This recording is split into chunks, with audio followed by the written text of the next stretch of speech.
Margaret Thatcher et le collectivisme, écrit par Etomi Trodem. Margaret Thatcher est une femme politique anglaise qui a marqué l'histoire, étant la première femme à diriger le parti conservateur et à être Premier ministre. Elle est à ce titre le Premier ministre à la seconde plus longue longévité de l'histoire britannique. Le virage néolibéral qu'elle enclenche est mondial, d'abord seule, puis en duo avec le président Ronald Reagan. Elle est à ce titre haïe par une bonne partie de la population mondiale de gauche, notre Jean-Luc Mélenchon national allant jusqu'à insulter sa mémoire le jour de sa mort. Citation de Jean-Luc Mélenchon. Margaret Thatcher va découvrir en enfer ce qu'elle a fait aux mineurs. Oui, mais toi tu es libéral, Etomite. Forcément, tu la défends. Eh bien non. J'ai une attitude ambivalente envers Margaret Thatcher. Bien que je ne puisse m'empêcher de l'admirer ou au moins la respecter à bien des égards, sa politique libérale conservatrice ne me fait pas vibrer. Après y avoir bien réfléchi, j'ai compris ce que je ressens envers elle, quel rôle historique je lui trouve. Pour cela, nous allons devoir remonter en 1818. 1818, naissance de Karl Marx. En ce 5 mai 1818 naissait Karl Marx.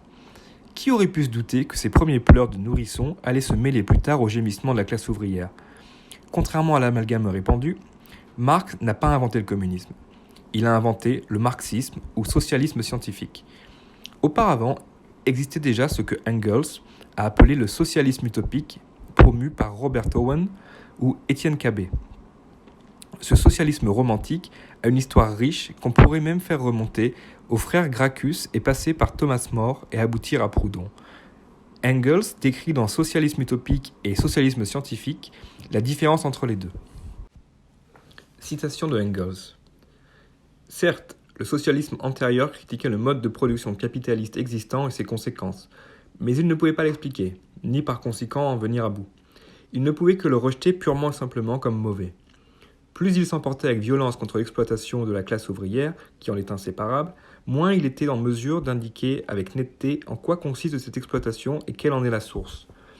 Or, le problème était, d'une part, de représenter ce mode de production capitaliste dans sa connexion historique et sa nécessité pour une période déterminée de l'histoire, avec par conséquent la nécessité de sa chute, d'autre part, de mettre à nu aussi son caractère interne encore caché.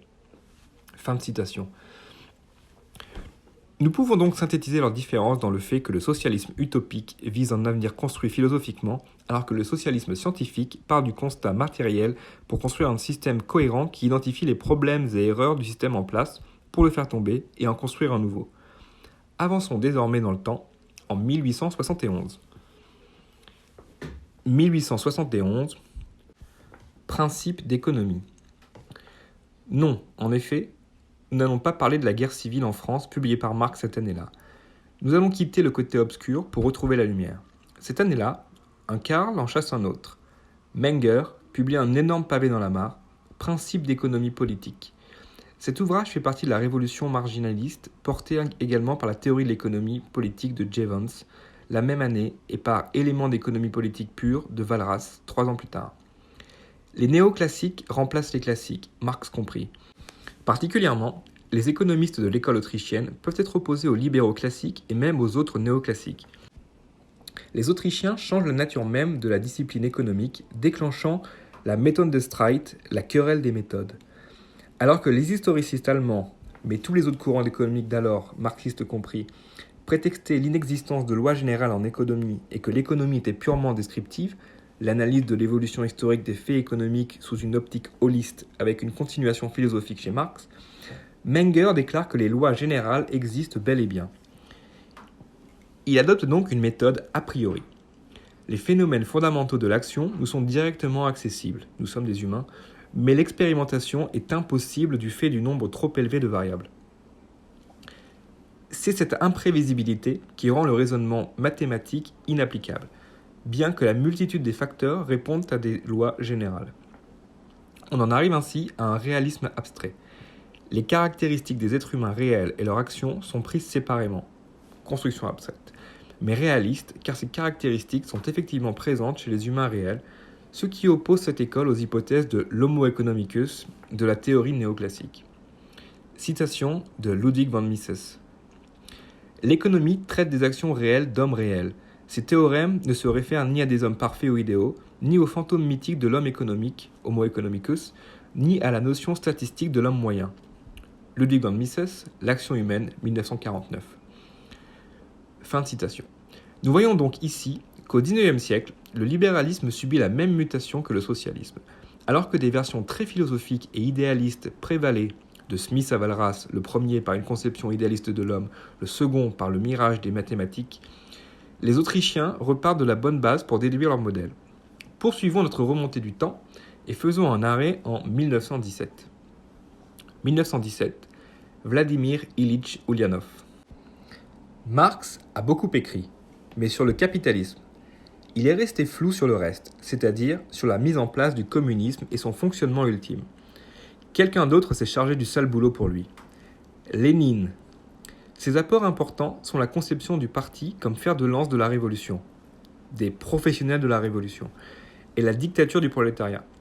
Avec la révolution de février 1917, il va retourner en Russie, aidé par l'Allemagne, et va arriver au pouvoir lors de la révolution d'octobre 1917 et la prise du palais d'hiver.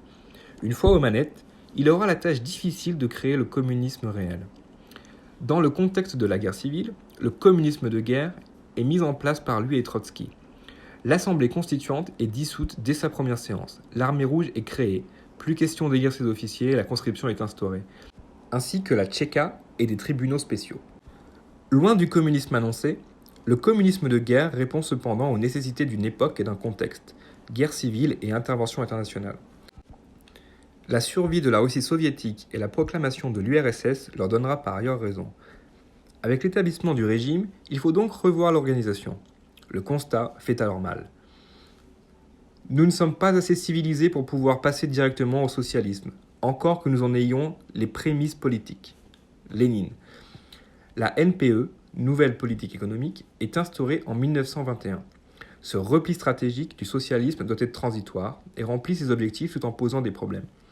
Les secteurs libéralisés se redressent puis croissent bien plus vite que les secteurs planifiés. L'effet ciseau, dira Trotsky. Les correctifs apportés ne feront que rendre la situation totalement instable et la NPE sera abolie en 1928 par Staline, qui transforme l'URSS en bureaucratie centralisée, ce qui restera la plus grande expérimentation du socialisme à ce jour. La mutation du socialisme d'utopie à scientifique a été suivie par une tentative de mise en pratique. Côté libéralisme, la version classique avait pour précédent historique les débuts des États-Unis. Cependant, cet exemple est absolument exceptionnel. Fondation ex nihilo d'une nation suivant des principes historiquement avancés. Et il manquait un exemple de révolution libérale au sens économique. La construction du capitalisme au XIXe siècle ne peut être prise comme exemple, ayant été une œuvre des circonstances plus que des idées. La véritable révolution commence en 1979. 1979, Margaret Ilitch Thatcheranova. Il n'est en réalité pas question ici de comparer Thatcher et Lénine. Lénine était un véritable idéologue, là où Thatcher était une politique. Elle est une enfant de la classe moyenne britannique, fille d'une couturière et d'un petit épicier. Ses idées vont se forger par son expérience de la vie. Elle va aider à faire fonctionner l'épicerie familiale, ce qui donnera avec son éducation très conservatrice et religieuse une véritable éthique protestante. Elle était méthodiste. Elle sera une élève brillante et travailleuse et bénéficiera de bourses au mérite pour poursuivre des études de chimie. Dès l'université, elle rejoint une association conservatrice, l'Oxford University Conservative Association, et sera la troisième femme à la présider. Elle dénote. Son origine sociale est très inférieure à celle de ses compères, pourtant bien plus progressiste qu'elle. Malgré le double handicap d'être une femme et d'être d'un milieu modeste, elle s'impose dans le milieu conservateur et devient la plus jeune candidate des élections de 1951. En plus de son travail, elle commence des études de droit en 1950 durant les soirées et les week-ends. Elle se marie à un homme plus aisé qu'elle, Dennis Thatcher, qui lui donnera des jumeaux et lui permettra de se consacrer plus sérieusement à la politique. Elle est enfin élue en 1959 à la Chambre des communes où elle restera jusqu'en 1992. Dans cet univers hostile, même au sein de son camp, elle s'imposera par le travail et la rigueur. Elle devient secrétaire d'État à l'éducation et aux sciences de 1970 à 1974. De plus en plus en décalage avec l'exercice du pouvoir de son camp, elle prend les rênes du Parti conservateur en 1975 à la surprise générale. Le Royaume-Uni pré-Thatcher. Comme en France, l'après-Seconde Guerre mondiale voit un consensus social-démocrate balayer la politique traditionnelle. Le keynésianisme est triomphant et une économie mixte émerge avec de grandes nationalisations et l'instauration du National Health Service, système de santé du Royaume-Uni. Ces mesures furent tant l'œuvre des travaillistes que des démocrates. Ce consensus rompt avec le premier choc pétrolier et la stagnation. Tout est fait pour limiter l'inflation, même la semaine de 3 jours. Le gouvernement Heath, dont fait partie Thatcher, chute en essayant de bloquer les salaires. Les syndicats britanniques sont alors surpuissants et font tomber les gouvernements, dont celui de Heath qui demandera « Who governs England ?» Le gouvernement travailliste de James Callaghan en fait les frais à son tour en 1979, suite à l'hiver du mécontentement. Le TUC, grand syndicat britannique, lance les hostilités et le pays a du mal à s'approvisionner en carburant, tandis que les éboueurs, les trains, les ambulanciers et même les fossoyeurs se joignent au mouvement de grève. Lorsque Callaghan tombe, c'est l'État britannique tout entier qui montre son impuissance. Thatcher is a true punk. Les Britanniques n'en peuvent plus d'être pris en otage par les syndicats et se tournent vers la révolutionnaire Thatcher pour leur salut. Elle gagne en 1979 par 43,9% des voix contre 36,9% pour les travaillistes. Elle devient la première femme à diriger un gouvernement d'un pays européen. Sa politique sera simple, réduire l'État par l'État. En effet, elle va faire renaître l'autorité du gouvernement britannique tel un phénix en faisant feu de tout bois. Elle va d'abord briser les syndicats en se préparant à une nouvelle grève d'hiver où les syndicats avaient la capacité de priver la population britannique de chauffage en accumulant patiemment les réserves nécessaires pour faire face. Les Britanniques seront détruits par loi. Fin de l'interdiction de recruter des travailleurs non syndiqués, fin des grèves de solidarité, etc. Et la force. La répression de la grève des mineurs de 1984-1985 fut très violente. L'État va privatiser de nombreuses entreprises publiques, parfois à un prix inférieur au marché, pour garantir un profit aux actionnaires, tout en favorisant l'actionnariat populaire. Les impôts directs baissèrent, mais les impôts indirects augmentèrent fortement. Citation de Margaret Thatcher. Un homme a le droit de travailler comme il veut, de dépenser ce qu'il gagne, de posséder sa propriété, d'avoir l'État pour serviteur et non pour maître. Ce sont là les héritages britanniques. Ils sont l'essentiel d'une économie libre et de cette liberté dépendent toutes les autres. Margaret Thatcher. Fin de citation. Cela était-il conforme à l'idée de départ ? Était-ce du vrai libéralisme, pour paraphraser nos amis communistes ? Le pillage classique des biens de l'État par l'oligarchie est un invariable des arrivées néolibérales au pouvoir, notre Française des Jeux nationaux étant le dernier exemple en date, ainsi qu'une captation de fait des richesses par les castes supérieures, due à la hausse des taxes et aux baisses d'impôts. L'État a été enfin renforcé comme jamais, certes sur les secteurs régaliens, mais au service d'une minorité contre la majorité. Que faire alors ? Plutôt que de vouloir construire une société libérale, il faut laisser faire la société libérale. Avoir confiance en nos valeurs. La première utilisation de l'outil étatique doit être de le détruire. Casser immédiatement son monopole pour libérer la libre association. Il aurait été en effet très intéressant de voir l'action des syndicats si les usines avaient été la propriété des travailleurs et non de l'État, et quelles auraient été leurs relations avec les consommateurs. Cet audio vous a plu ?